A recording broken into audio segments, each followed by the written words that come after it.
सुप्रभातम् ईषत्प्रफुल्ल सरसीरुहनारिकेळपूगद्रुमादिसुमनोहर अवाति मन्दमनिलः सह दिव्यगन्धैः श्रीशिवगणाधिप विभो तव सुप्रभातम्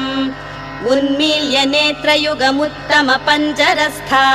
पात्रावशिष्टकदलीफलपायसानि भुक्त्वा सलीलमथ केलिशुकाः पठन्ति श्रीविनायकस्वामी विभो तव सुप्रभातम् तन्त्री प्रकर्ष मधुरस्वनया विपञ्च्य